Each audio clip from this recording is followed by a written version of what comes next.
Hello students, नमस्कार सभी को। स्वागत है आप सभी का फिर से एक नई वीडियो के अंदर। तो आज की इस वीडियो में अपने फिर से आप सभी के लिए लेकर आए हैं RCIT एग्ज़ाम से संबंधित मोस्ट इम्पोर्टेंट क्वेश्चंस। तो RCIT का जो अभी एग्ज़ाम होने वाला है वो 24 अगस्त को होने वाला है। 24 अगस्त 2025 को जो RCIT की परीक्षा होने वाली है, उसी परीक्षा को ध्यान में रखते हुए अपने इम्पोर्टेंट क्वेश्चंस की इस सीरीज़ को शुरू किया है, जिसके अंदर डेली यानी सुबह शाम 6 बजे यानी अपने जो क्लास है वो इस चैनल के ऊपर आती है। तो आपने डेली क्लास को ज़रूर से ज्वाइन करना है और वीडियो को ज़्यादा से ज़्यादा शेयर करना है। और चैनल को अभी तक सब्सक्राइब नहीं किया है तो चैनल को आपने ज़रूर से सब्सक्राइब करना है। तो आज की इस क्लास के अंदर अपने 35 MCQs के बारे में डिस्कस करने वाले हैं, जो कि आपके RCIT एग्ज़ाम से संबंधित काफ़ी इंपॉर्टेंट क्वेश्चंस रहने वाले हैं। तो क्लास को आपने पूरा देखना है और जितने भी क्वेश्चंस आज की इस क्लास के अंदर ऐड किए गए हैं उनका आंसर आपने साथ साथ में कमेंट करके ज़रूर से बताना है, ताकि आपको अपनी तैयारी का जो स्कोर है वो पता चल सके। तो अभी अपने आज की इस क्लास को शुरू करते हैं। तो आज का जो अपना पहला क्वेश्चन है, वेब ब्राउज़र से क्या समझते हो। वेब ब्राउज़र से क्या समझते हो यानी वेब ब्राउज़र क्या होता है। सिस्टम सॉफ्टवेयर होता है, एप्लीकेशन सॉफ्टवेयर होता है, ए और बी दोनों होता है, या फिर उपरोक्त में से कोई नहीं। तो वेब ब्राउज़र से आप क्या समझते हो, तो ये आपको बताना है। तो इसका राइट आंसर आपका क्या हो जाएगा, एप्लीकेशन सॉफ्टवेयर हो जाएगा। यानी वेब ब्राउज़र जितने भी होते हैं वो सारे के सारे किसकी श्रेणी में आते हैं, वो एप्लीकेशन सॉफ्टवेयर की श्रेणी में आते हैं। यानी ऑप्शन नंबर बी है वो इसका राइट आंसर हो जाएगा, option number B. Next question है, निम्न में से सर्च इंजन का उदाहरण है। निम्न में से सर्च इंजन का उदाहरण कौन सा है। सर्च इंजन इसमें से कौन सा है, तो पेटीएम है, गूगल है, फ्लिपकार्ट है, या फिर उपरोक्त में से कोई नहीं है। तो कौन सा सर्च इंजन का उदाहरण है, तो ये आपको बताना है। तो इसका जो राइट आंसर है वो हो जाएगा, यानी इसमें से सर्च इंजन कौन सा हो जाएगा, इसमें से सर्च इंजन यानी कोई भी नहीं है। यानी सर्च इंजन इसमें से उदाहरण पूछा गया तो गूगल है, सॉरी गूगल यानी क्या है, एक प्रकार का सर्च इंजन होता है। और सर्च इंजन कौन कौन से होते हैं, तो ये भी आपको ध्यान में रखना है। तो सर्च इंजन कौन कौन से होते हैं, गूगल होता है, बिंग होता है, गूगल हो गया, बिंग हो गया और याहू हो गया। गूगल, बिंग और याहू यानी तीनों के तीनों सर्च इंजन होते हैं। तो ये आपने ध्यान में रखना है। अभी गूगल दे रखा है तो ऑप्शन नंबर बी है वो इसका राइट आंसर हो जाएगा। नेक्स्ट है, निम्न में से किस की मदद से आप कर्सर के दाईं ओर के अक्षरों को डिलीट कर सकते हैं। यानी कौन सी की मदद से आप कर्सर के दाईं ओर के अक्षरों को डिलीट कर सकते हैं, तो यह आपको बताना है। यानी दाईं ओर के अक्षरों को पूछा गया है, तो यानी डी से स्टार्ट हो रहा है, तो यानी इसका राइट आंसर आपका क्या हो जाएगा, डिलीट हो जाएगा। और यही अगर बाईं ओर के पूछे जाए यानी बायां का पूछा जाए, तो बायां यानी कौन से यानी कुंजी करती है, बैक स्पेस करती है।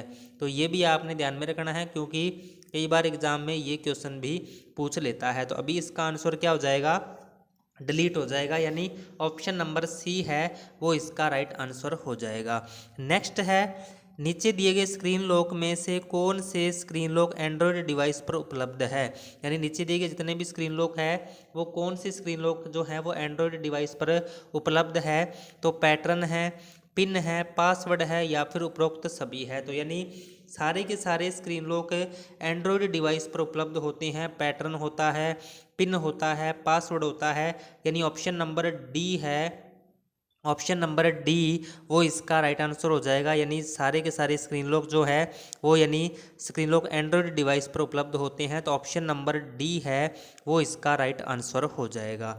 नेक्स्ट क्वेश्चन है, एक उस डिस्क पर नामित स्थान है जहां फाइलों को संग्रहित किया जाता है। यानी उस डिस्क पर नामित स्थान जहां फाइलों को संग्रहित किया जाता है, तो कौन सा होता है, फोल्डर होता है, पोर्ट होता है, संस्करण होता है, या फिर फाइल समूह होता है।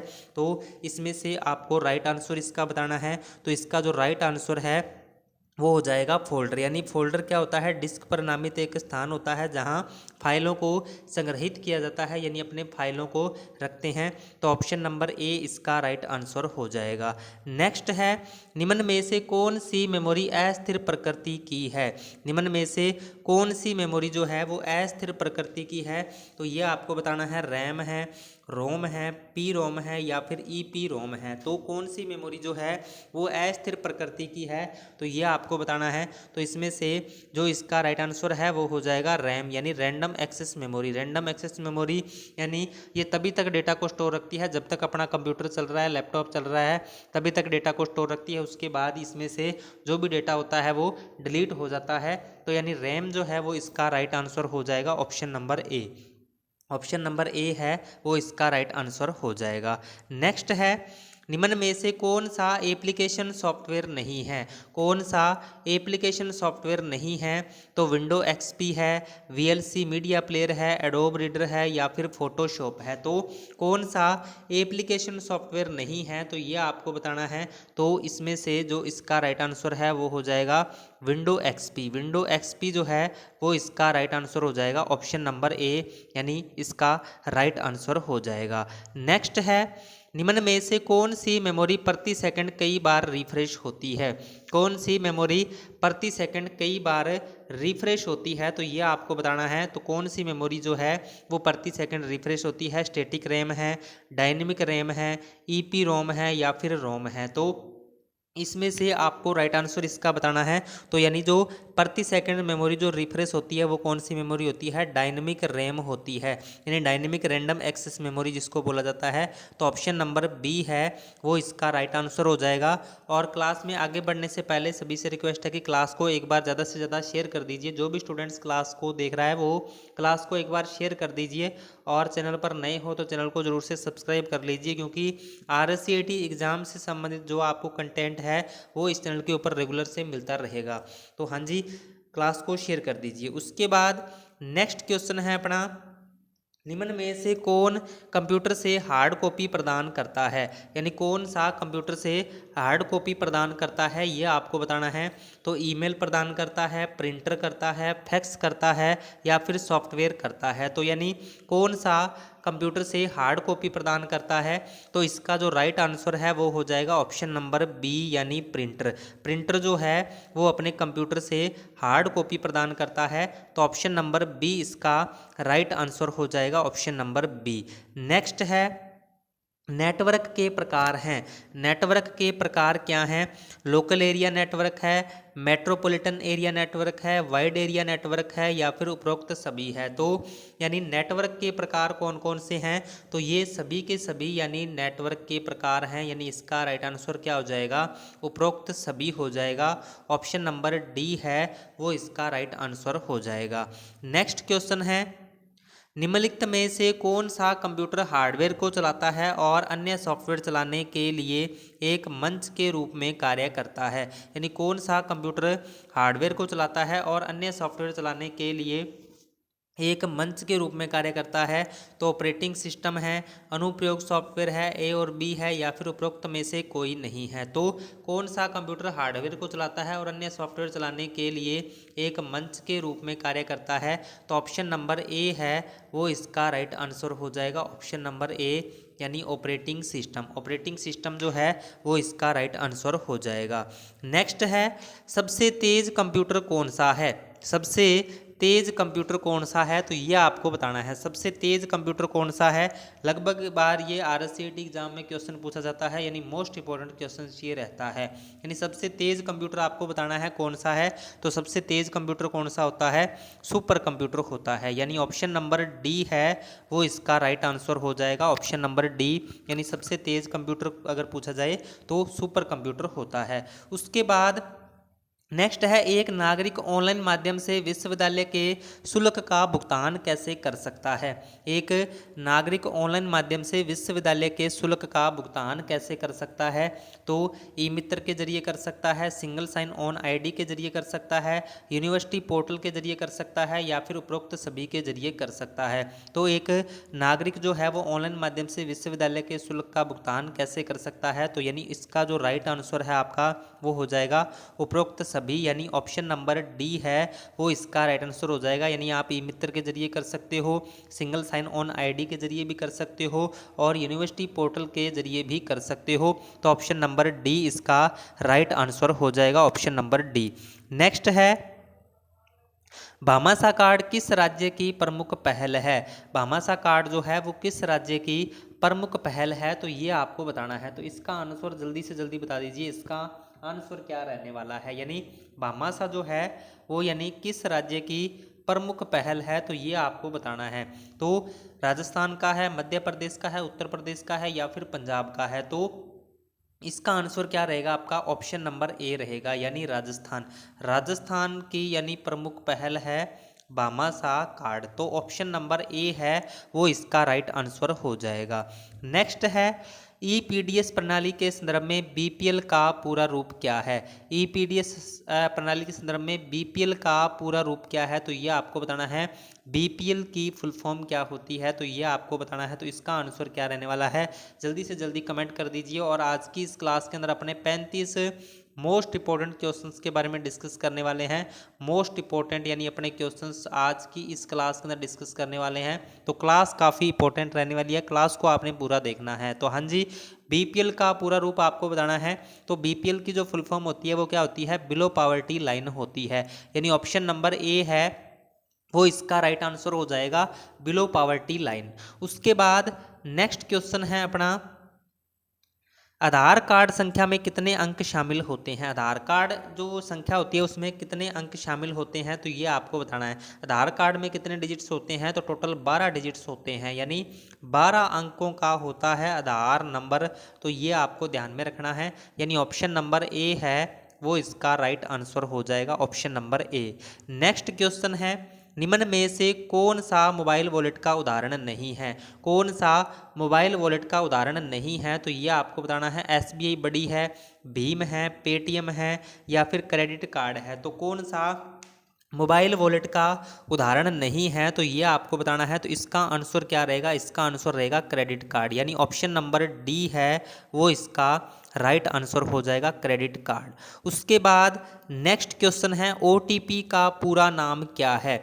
ओटीपी का पूरा नाम क्या है? तो वन द फोन है, वन टाइम पासवर्ड है, आउट टू प्रैक्टिस है या फिर वन टाइम प्रोग्रामेबल है। तो ओटीपी का पूरा नाम क्या है, तो ये आपको बताना है। ओटीपी की फुल फॉर्म क्या होती है? वन टाइम पासवर्ड होती है। तो ऑप्शन नंबर बी है वो इसका राइट आंसर हो जाएगा, ऑप्शन नंबर बी, यानी ओटीपी की फुल फॉर्म क्या होती है? वन टाइम पासवर्ड होती है। तो ये आपने ध्यान में रखना है।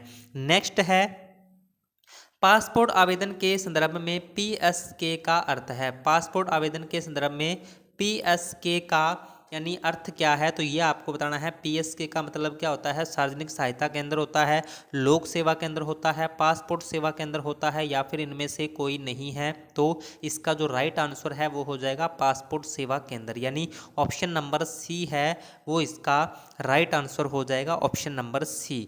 नेक्स्ट है, निम्न में से कौन से प्राधिकरण ने आधार कार्ड जारी किया है? निम्न में से कौन से प्राधिकरण ने आधार कार्ड जारी किया है? एआई ने किया है, एनएचआई ने किया है, यूआईडीएआई ने किया है या फिर भारतीय खेल प्राधिकरण ने किया है। तो यानी कौन से प्राधिकरण ने आधार कार्ड जारी किया है, तो इसका आंसर क्या हो जाएगा? ऑप्शन नंबर सी हो जाएगा, यानी यूआईडीएआई ने आधार कार्ड को जारी किया है। तो ऑप्शन नंबर सी इसका राइट आंसर हो जाएगा। नेक्स्ट है, निम्न में से कौन सा मोबाइल ओएस नहीं है? कौन सा मोबाइल ऑपरेटिंग सिस्टम नहीं है, तो ये आपको बताना है। एंड्रॉयड है, आईओएस है, विंडोज़ है या फिर लाइनक्स ओएस है। तो कौन सा मोबाइल ओएस नहीं है, तो ये आपको बताना है। तो इसका जो राइट आंसर है आपका वो हो जाएगा लाइनक्स ओएस, यानी जो है वो यानी मोबाइल ऑपरेटिंग सिस्टम इसमें से नहीं है। तो यानी इसका जो राइट आंसर आपका हो जाएगा option number D, option number D है वो इसका राइट आंसर हो जाएगा।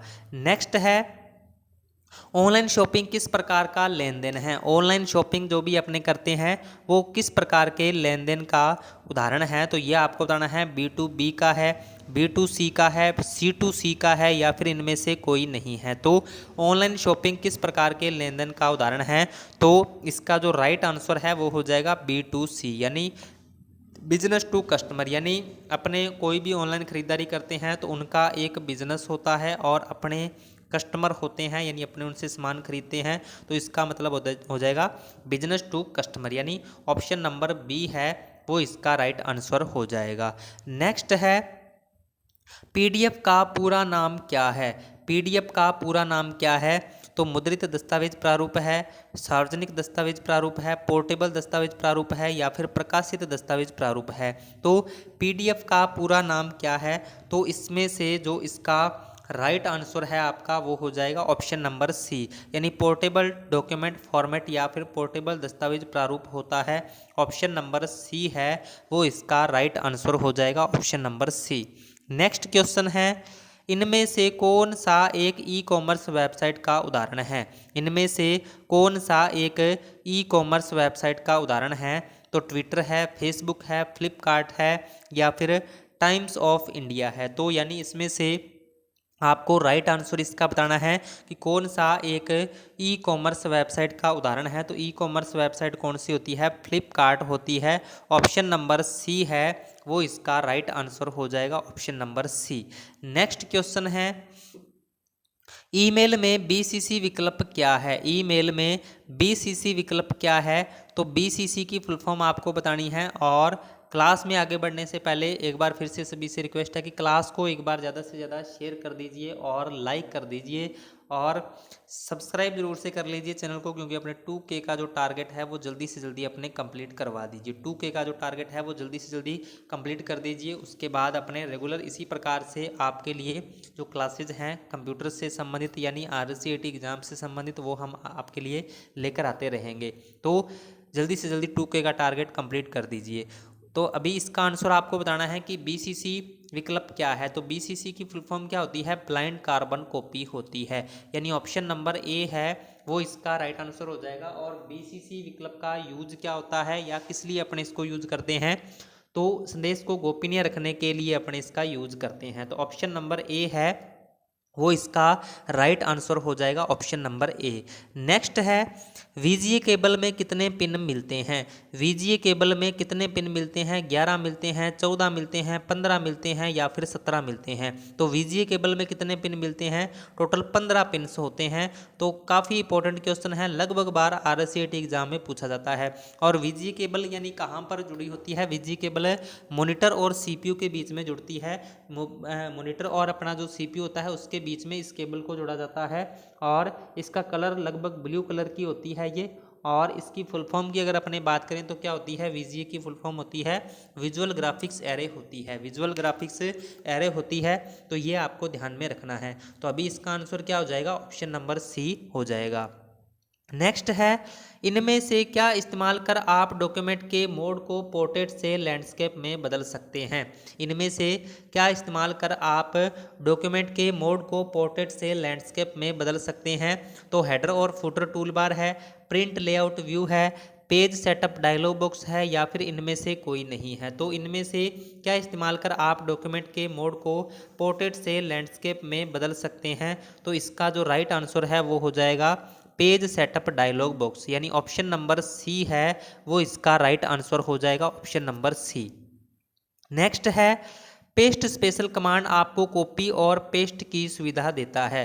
पेस्ट स्पेशल कमांड जो है वो आपको कॉपी और पेस्ट की सुविधा जो देता है वो किस तरीके से देता है? तो ये आपको बताना है, एक कॉपीड वैल्यू के द्वारा सिलेक्शन को मल्टीप्लाई करने हेतु, सेल कमेंट्स द्वारा या फिर एक्चुअल फार्मूला के बजाय एक फार्मूला के परिणाम स्वरूप वैल्यू द्वारा या फिर उपरोक्त में से कोई नहीं। तो पेस्ट स्पेशल कमांड कॉपी और पेस्ट की सुविधा किस तरीके से देता है? तो इसका राइट आंसर आपका हो जाएगा option number C, actual formula के बजाय एक फार्मूले के परिणाम स्वरूप वैल्यू द्वारा, यानी ऑप्शन नंबर सी है वो इसका राइट आंसर हो जाएगा, ऑप्शन नंबर सी।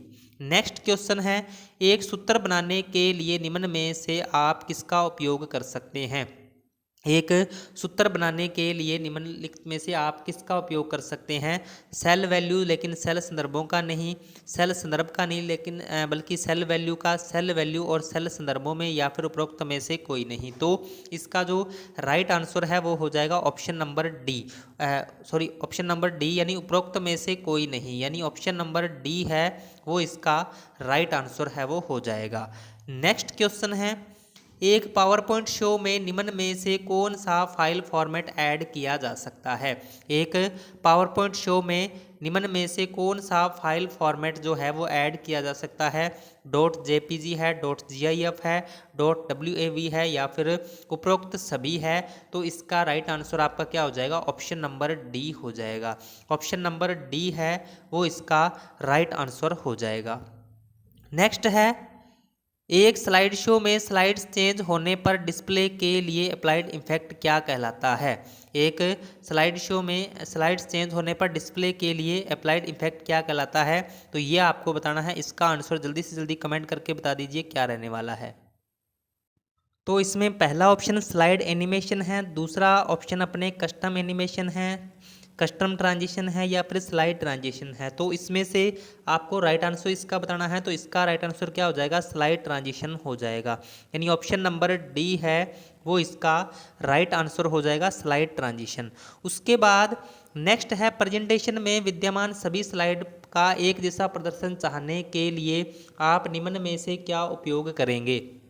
प्रेजेंटेशन में विद्यमान सभी स्लाइड्स का एक जैसा प्रदर्शन चाहने के लिए आप निम्न में से क्या उपयोग करेंगे? तो ये आपको बताना है। स्लाइड लेआउट विकल्प है, स्लाइड ऑप्शन ऐड है, आउटलाइन व्यू है, प्रेजेंटेशन डिजाइन टेम्पलेट है। तो इसमें से आपको राइट आंसर इसका बताना है। तो इसका राइट आंसर क्या हो जाएगा? प्रेजेंटेशन डिजाइन टेम्पलेट हो जाएगा।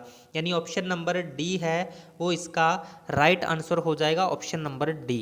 नेक्स्ट है, इनमें से कौन सा साइबर खतरा नहीं है? इनमें से कौन सा साइबर खतरा नहीं है? तो वायरस है, वायरस हो जाएगा, ट्रोजन हॉर्स हो जाएगा, ई कॉमर्स हो जाएगा या फिर डिनाइल ऑफ सर्विसेज हो जाएगा। तो इसमें से जो इसका राइट आंसर है, यानी इसमें से कौन सा साइबर खतरा नहीं है? तो ई कॉमर्स। ई कॉमर्स क्या होती है? यानी अपने कोई भी ऑनलाइन खरीदारी करते हैं तो यानी ऑनलाइन सामान खरीदने और बेचने के लिए काम में लिया जाता है। ये किसी भी प्रकार का साइबर खतरा नहीं होता है। तो ऑप्शन नंबर सी इसका राइट आंसर हो जाएगा, ऑप्शन नंबर सी। नेक्स्ट है, निम्न में से कौन सी सुविधा आपके कंप्यूटर की स्थिति, सिस्टम फाइलों, इंस्टॉल्ड एप्लीकेशन, विंडो रजिस्ट्री और सिस्टम सेटिंग सहित को पिछली बार के समय में वापस करने के लिए प्रयोग की जाती हैं? तो कौन सी सुविधा है जो आपके कंप्यूटर की स्थिति, सिस्टम फाइलों, इंस्टॉल्ड एप्लीकेशन, विंडो रजिस्ट्री और सिस्टम सेटिंग सहित को पिछली बार के समय में वापस करने के लिए प्रयोग की जाती हैं? तो सिस्टम रिस्टोर है, सिस्टम बैकअप है, सिस्टम डिफ्रेगमेंटेशन है, सिस्टम बूट है। तो इसमें से जो इसका राइट आंसर है वो हो जाएगा सिस्टम रिस्टोर। यानी ऑप्शन नंबर ए है वो इसका राइट आंसर हो जाएगा, ऑप्शन नंबर ए। नेक्स्ट है, वर्कशीट में एक स्थान से फॉर्मेटिंग को कॉपी कर किसी दूसरे स्थान पर फॉर्मेटिंग अप्लाई करने के लिए किसका उपयोग करेंगे? तो यानी वर्कशीट में अगर आपने किसी एक स्थान से फॉर्मेटिंग को कॉपी करके और दूसरे स्थान पर फॉर्मेटिंग को अप्लाई करना है तो अपने किसका उपयोग करेंगे? तो इसके लिए अपने स्टैंडर्ड टूल बार पर उपस्थित फॉर्मेट पेंटर बटन का प्रयोग करेंगे। यानी ऑप्शन नंबर डी है वो इसका राइट आंसर हो जाएगा। और फॉर्मेट पेंटर की जो शॉर्टकट की होती है वो क्या होती है? कंट्रोल प्लस शिफ्ट प्लस सी होती है, कंट्रोल प्लस शिफ्ट प्लस सी होती है। तो ये भी आपने ध्यान में रखना है क्योंकि कई बार एग्जाम में इसकी जो शॉर्टकट की है वो भी पूछी जाती है। तो ये थे आज के अपने कुछ मोस्ट इंपॉर्टेंट क्वेश्चंस, यानी आज की इस क्लास के अंदर अपने 35 एमसीक्यूज़ के बारे में डिस्कस किया है जो कि आपकी आगामी आरसीईटी परीक्षा के लिए काफ़ी इंपॉर्टेंट है। तो आपने यानी 35 में से कितने क्वेश्चंस आपके सही हुए हैं इसका फीडबैक आपने कमेंट में ज़रूर से बताना है। और क्लास आपको कैसी लगी? अगर आपको क्लास अच्छी लगी है तो क्लास को लाइक कीजिए, शेयर कीजिए अपने दोस्तों के साथ में, और चैनल पर नए हो तो चैनल को सब्सक्राइब जरूर से कर लीजिए क्योंकि आपको इसी तरीके का जो कंटेंट है वो इस चैनल के ऊपर रेगुलर मिलता रहेगा। और 24 अगस्त को जिन विद्यार्थियों का यानी परीक्षा है तो उनके लिए यानी डेली अपने सुबह 6 बजे और शाम को 6 बजे यानी रेगुलर इस चैनल के ऊपर जो क्लास है वो आएगी इंपॉर्टेंट एमसीक्यूज़ की। तो आपने डेली क्लास को ज्वाइन करना है। तो अभी अपने मिलते हैं नेक्स्ट वीडियो में कुछ नए इंपॉर्टेंट क्वेश्चंस के साथ। तब तक के लिए जय हिंद, जय भारत।